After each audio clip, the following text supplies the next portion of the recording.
بسم الله الرحمن الرحيم الحمد لله رب العالمين والصلاة والسلام على أشرف الأنبياء والمرسلين محمد رسول الله صلى الله عليه وعلى آله وصحبه وسلم تسليما كثيرا كثيرا.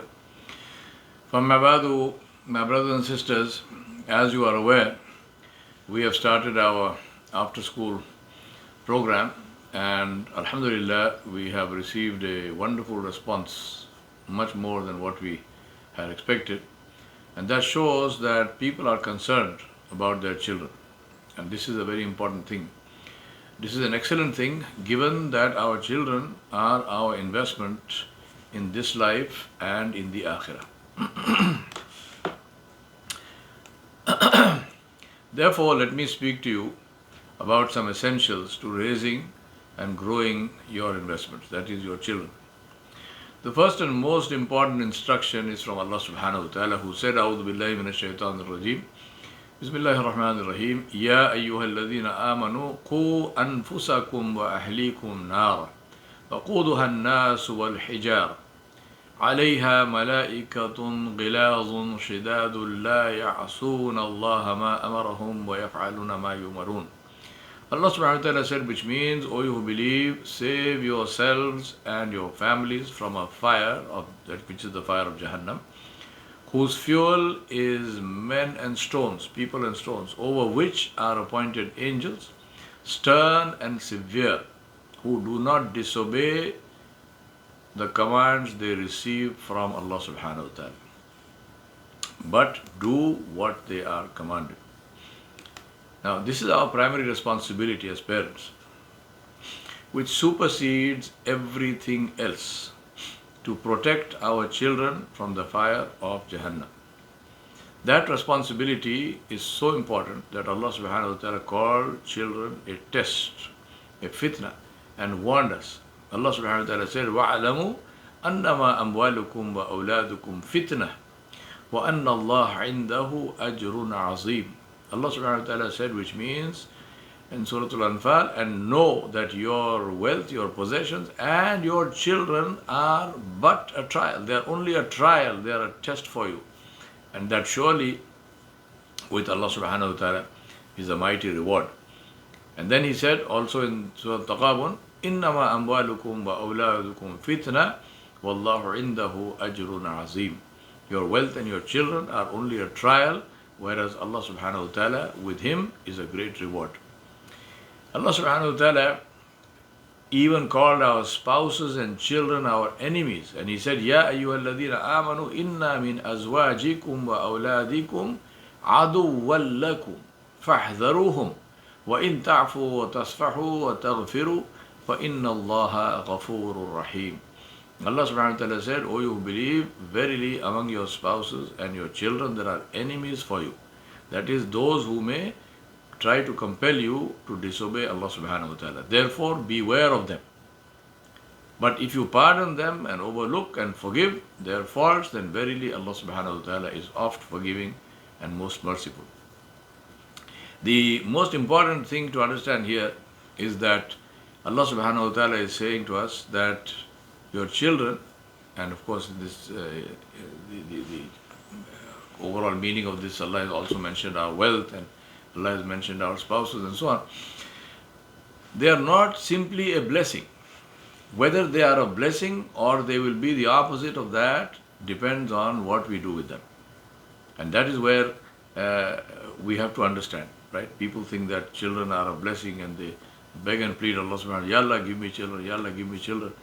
Yes, sure, may Allah subhanahu wa ta'ala grant you and give you beautiful children who will be a means of sadaqah jariyah for you, and who will be something that will be a legacy of honor for you. But that depends on you. The child which is born innocent. It is born on its fitrah, it's born on the nature with which Allah created it, and the child is innocent. What happens to that child depends on what the parents do with it. And therefore, it is very important for us to take parenting as a very serious responsibility, and not do it just like we raise some pets or something. There is a difference between a kitten and a child. So please understand this very clearly and let us think about it. Now, all of these ayat underline the importance of raising pious children who are a credit to their parents and a means of sadaqah jariyah for them. If we raise children who are highly successful in this life and beloved of Allah subhanahu wa ta'ala, then we have done our job as parents well, and we can then look forward to sadaqah jariyah of that when our life ends here. The contrary is equally true, which means that if we raise children who are not like this, then there is a problem, and we will face this problem when we die and when we meet Allah subhanahu wa ta'ala. Let us ask what we are doing and where our focus and emphasis is with respect to our children. If we want the best for our children, which every parent does, then let's ask ourselves if our choices and decisions reflect that. There is no mystery in Islam. We have been told what is good and what is not. The choice is ours and we will pay. Our children are potentially our sadaqah jariyah. This relationship, so the first thing that to do, so therefore I thought let me share with you some important things, and for that I thought let me take and share with you some very important advice in this matter, which Imam al-Ghazali rahmatullahi alayhi mentioned in his wonderful book Al-Ihya ul-Ulum, the resurgence and of the sciences of Islam. Imam Ghazali, he talks about two very important things. First thing he says is he warns us against feeding our children from haram, as he says it becomes it becomes a part of them as they grow and becomes permeated into the very fiber of the child, and then this affects negatively. This has a very bad and negative effect on this child, both physically as well as psychologically as well as spiritually. So eating halal is a very critical part of our religion. Eating halal in our religion is a matter of our aqidah. It's a matter of our belief, right? If we don't do this because of the health benefits and so on, even though those are also there. The relationship between what we consume and our spiritual health is a very well established relationship. Today we live in a world which is so materialistic that we don't see this relationship. But that doesn't mean, just because you're blind to something doesn't mean that that thing disappears. That thing is very much there. And therefore we need to be clear about in our minds. There is a spiritual relationship between our actions and the conditions that come upon us. Right? There is no direct personal relationship to that. For example, if you say, I leave my salah, I don't pray, I don't do this, I tell lies and cheat and so on and so forth, what does that have to do with an earthquake, or what does that have to do with a tornado? But it does. Allah subhanahu wa ta'ala himself said this to us in Surah Al-Rum. Allah subhanahu wa ta'ala said, ظهر الفساد في البر والبحر بما كسبت أيدي الناس ليذيقهم بعد الذي عملوا لعلهم يرجعون. Allah subhanahu wa ta'ala said that all the trials and tribulations and difficulties and calamities and pandemics and the tornadoes and the earthquakes and the storms and you name it, the wars and the collapse of the economy, take all of this stuff. Allah said all of the trials and tribulations and difficulties that happen on the face of the earth and the face of the oceans are the result of the actions of people. Bima kasabat aydin nas. This is because you have earned this with your hands. And therefore we have to understand that there is a spiritual relationship between our actions and what happens in the world. If we lead a clean life which is obedient to Allah subhanahu wa ta'ala, we will have a clean environment which is conducive to our own welfare. But if we corrupt that life by making halal what Allah made haram, by imagining that something which is intrinsically harmful is okay, it does not save us from the harm that thing causes. So it's very important for us to understand this. If you just take the numbers, just the statistics, the number of people who died because of COVID in these 2 years is less than the number of people who died because of alcohol-related illnesses or accidents in the same period.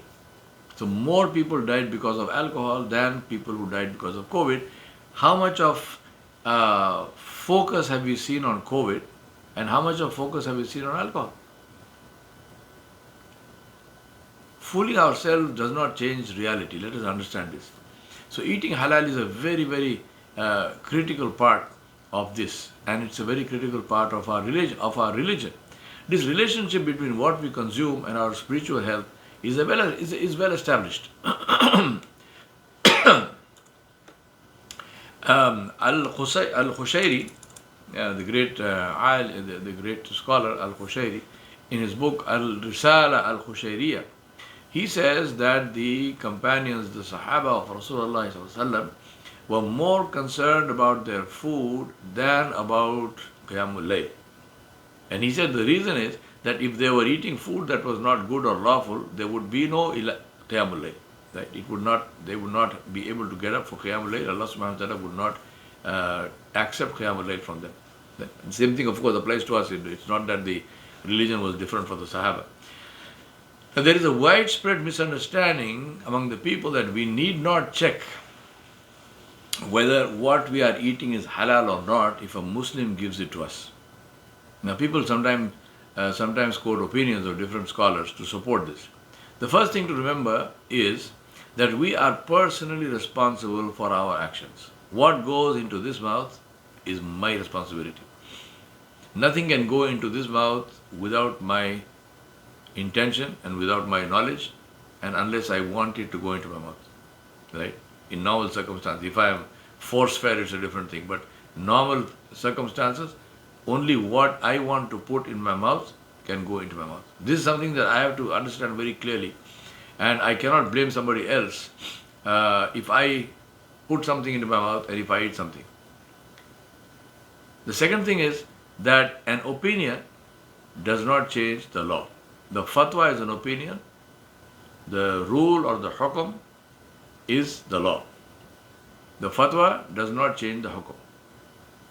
To eat what you do not know is against the hadith of Rasulullah sallallahu alaihi wasallam. So if somebody says you don't need to ask, if there's no need to check, this is completely and totally false. That whole argument doesn't work, because it goes against the hadith of Rasulullah sallallahu alaihi wasallam. The first one is on the authority of Abu Muhammad al-Hasan ibn al-Ali ibn al-Abi Talib radiyallahu anhu, the grandson of Rasulullah sallallahu alaihi wasallam. He said, I memorized from Rasulullah sallallahu alaihi wasallam, leave that which makes you doubt for what does not make you doubt. Leave that which makes you doubt for that which does not make you doubt. So leave the doubtful for that which is not doubtful. Rasulullah sallallahu alaihi wasallam is not saying, if it is doubtful but it is given to you by a Muslim, no problem, eat it. No. He is saying, if you have a doubt, leave it. And this is in Tirmidhi and Nasai, and this is a Hasan Sahih hadith. And this statement to say that if a Muslim gives it, you can eat it, goes against another hadith, which is one of the very fundamental ahadith in the entire collection of the teachings of Rasulullah sallallahu alaihi wasallam. And that hadith is narrated by An-Nu'man bin Bashir radiyallahu anhu, who reported that Rasulullah sallallahu alaihi wasallam said, the lawful is clear and the unlawful is clear, and between the two of them are doubtful matters about which many people do not know. Thus, he who avoids doubtful matters clears himself in regard to his religion and his honor, and he who falls into doubtful matters will fall into the unlawful, which is he'll fall into the haram. As a shepherd who pastures, who grazes his sheep near a sanctuary, all but grazing therein. So the shepherd is grazing his flock right at the boundary of the sanctuary. So what happens? What is the likelihood of that? The likelihood is at some point some of those sheep are going to go into the sanctuary and the shepherd will be in trouble. So Allah subhanahu wa ta'ala, Nabi sallallahu alaihi wasallam is saying, verily every king has a sanctum, which is the the hurumat, what the king has, what is sacred to the king, what is only for the king, the sanctuary of the king. Verily every king has a sanctum, and the sanctum of Allah subhanahu wa ta'ala are his prohibitions. Right? The sanctum of Allah subhanahu wa ta'ala is his prohibitions. Verily in the body is a piece of flesh, which if sound, the entire body is sound, and if corrupt, the entire body is corrupt. Truly it is the heart.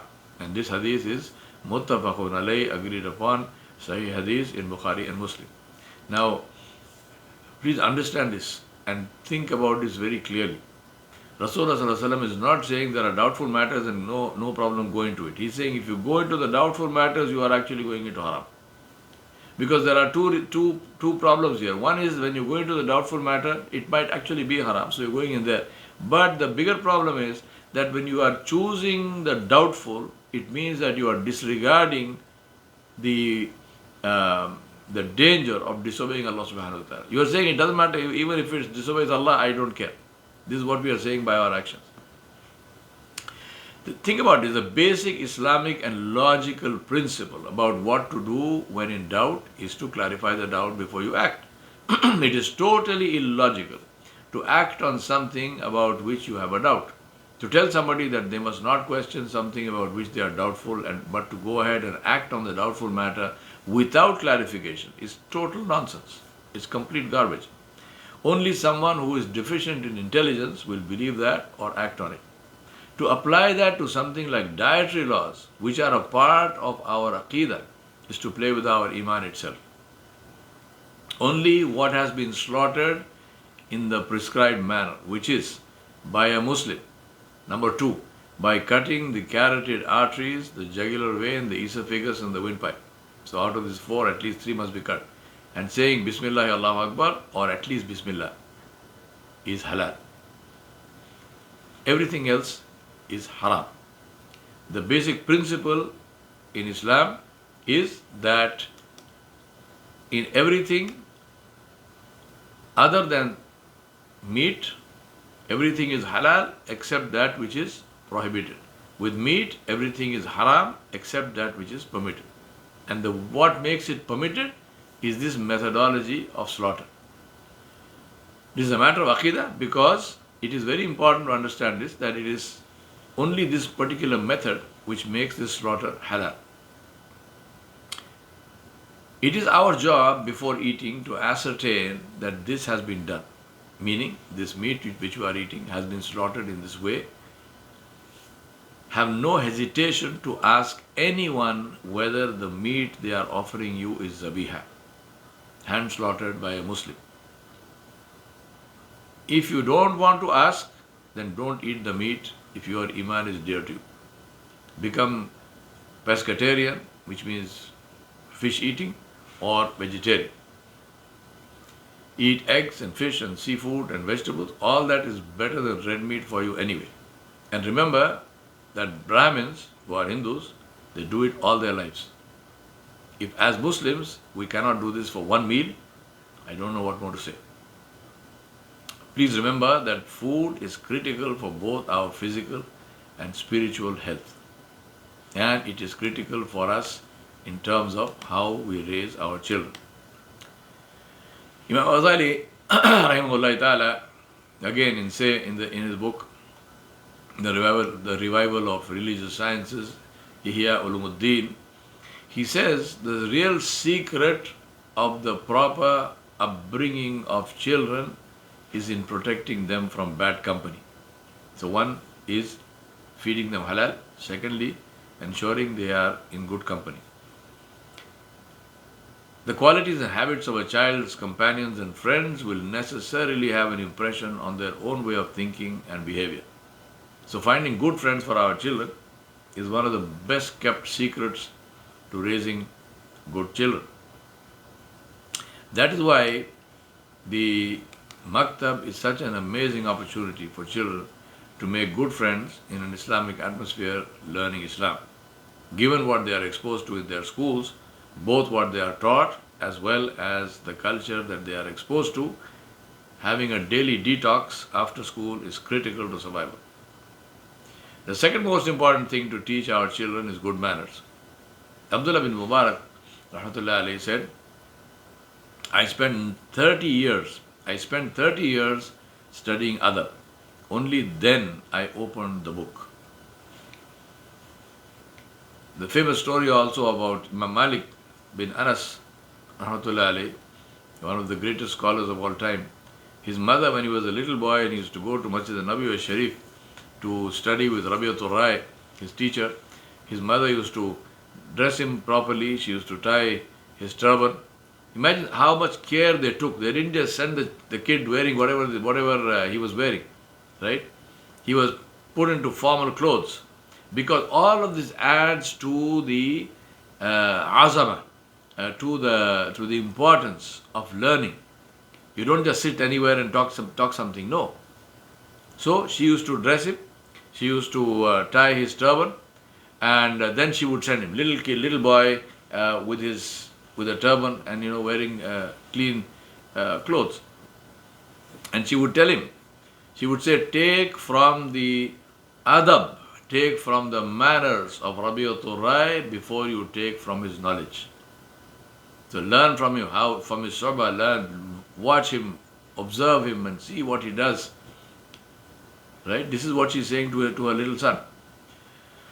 Abu Hurairah radiallahu anhu said that Rasulullah said, if one has good manners, one may attain the same level of merit as those who spend their nights in prayer, in salah.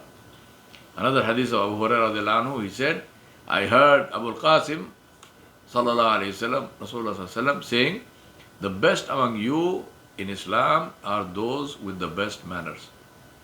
Malik bin Anas radiallahu anhu, Malik radiallahu anhu reported, Rasulullah sallallahu alayhi wasallam said, I have been sent to perfect good character. I remind myself anew, values cannot be legislated. They must be inculcated. Children listen with their eyes. They don't care what you say until they see what you do.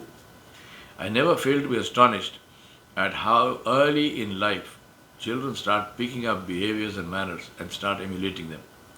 We must be extremely careful with what we say or do, because a child may be watching. I recall a story a friend of mine told me. He was in Japan, in a small town, and his Japanese friend and he were driving back to his hotel late at night. The road was deserted. They came to a traffic signal which turned red, and his friend stopped the car. My friend jokingly said to him, go on, there's nobody on the road. His Japanese friend said, you never know, maybe a child is watching. Maybe a child is watching. I always thought that was such an amazing response. I asked myself, are we really so conscious? In all my life, having lived on 3 continents, working with multiple races, nationalities, ages, cultures and religions, if you ask me to name the most important element of success, I will say it is good manners. Good manners help us to get along with people. It doesn't matter what else you have if you don't have good manners, if you don't have social skills, if you cannot get along with people, you will fail. I have seen this time and time again. Talented people getting frustrated because they can't succeed in their careers, in their marriages, in their politics. The reason is always the same. They can't get along with others. They have no manners.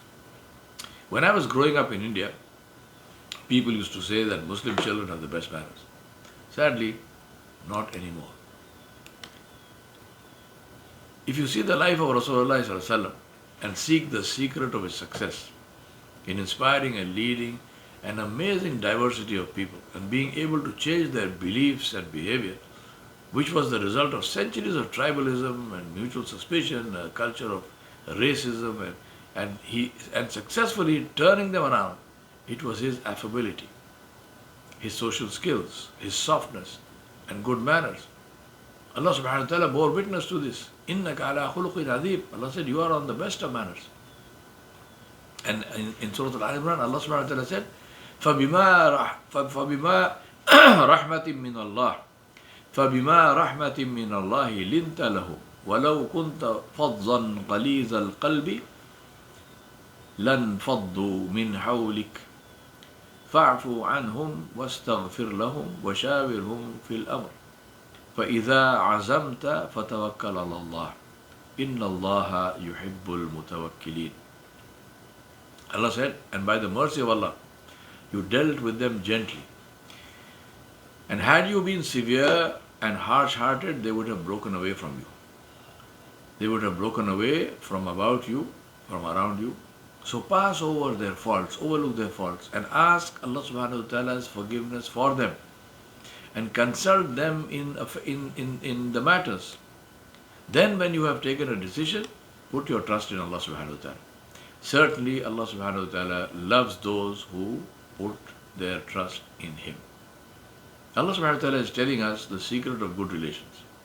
Overlook people's faults, catch them doing right, not catch them doing wrong. Be soft with them, not harsh. Forgive them and make dua for them. And then consult them, that is, take them into confidence for your decisions. This doesn't mean that you hide the truth or change it to suit people, or you just say things that make you popular. It means that you speak the truth, but you do that in a nice way. You treat people with respect. You disagree without being disagreeable. You treat people with respect, especially the ones you don't need to, who don't have power. Rasulullah sallallahu alaihi wasallam did not need to seek anyone's advice. He was receiving wahi from Allah subhanahu wa ta'ala. Yet Allah subhanahu wa ta'ala is telling him to consult with his companions. Now, this is to show his respect for them, which would bind them to him and be the cohesive force to keep the brotherhood of faith intact. The key is to ask yourself, do I want people to consider what I tell them, or do I want to force my view on them? I want to end with a story, a true story, which shows how small children learn when they have thoughtful adults who are willing to teach them. Sahal bin Abdullah al-Tustari, the great scholar, he said, when I was 3 years old, I would wake up at night and watch my maternal uncle, Muhammad bin Siwar, rahmatullahi alayhi, praying. One day he said to me, do you not remember Allah who created you? He said, don't you remember Allah? Don't you make dhikr of Allah subhanahu wa ta'ala? And he's saying that to a 3-year-old boy. Think about this. What is the conversation we have with our children? So Muhammad bin Siwar, rahmatullahi alayhi, is saying to Sahal bin Abdullah al-Tushtari, rahmatullahi alayhi, when he was 3 years old, don't you remember Allah who created you? So Sahal bin Abdullah, he says, how should I do that? How should I remember him? And he replied, his uncle replied, every night when you are getting changed, he says, when you are getting ready, or your mother is getting you ready to go to bed, he said, say in your heart, without moving your tongue, Allah is with me, Allah is watching me, Allah is witnessing me. So watching is watching, witnessing is a record. Imagine, this is a 3-year-old boy, advice being given to a 3-year-old. Why is he saying that? Why is he saying don't with your tongue? Because it becomes a ritual. Like we say subhanallah, subhanallah. No, he says in your heart, with the lips of your heart. In your heart, get this awareness, get this ihsas. Allah is with me. Allah is watching me. Allah is witnessing me. So Sahal bin Abdullah, he says, I did this for some nights, and then I told my uncle, I've been doing it. He then instructed me to say it 7 times each night. I started doing that, then informed him again. He said after some time passed, and he told me to increase that to 11 times. He said, I did this, and the sweetness of it impacted my heart. After a year, my uncle said to me, now how old is he now? He's 4 years old. He said, after a year, my uncle said to me, remember what I taught you and persist in it until you enter your grave, for it will benefit you in this life and the hereafter.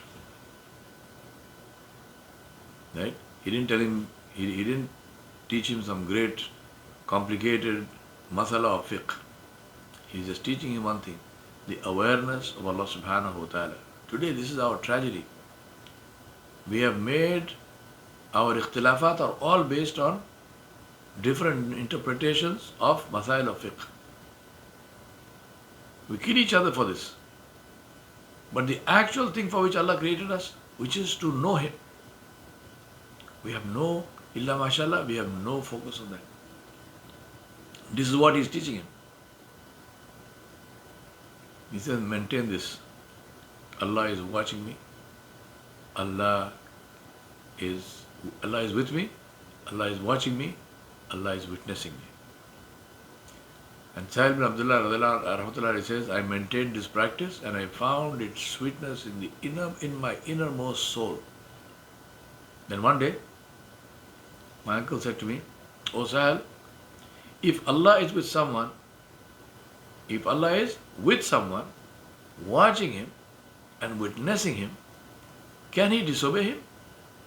Can such a person disobey Allah?" He said, beware of disobedience. I say to you and myself, obedience is Islam. وصلى الله على نبي الكريم وعلى آله وصحبه أجمعين برحمتك يا أرحم الراحمين.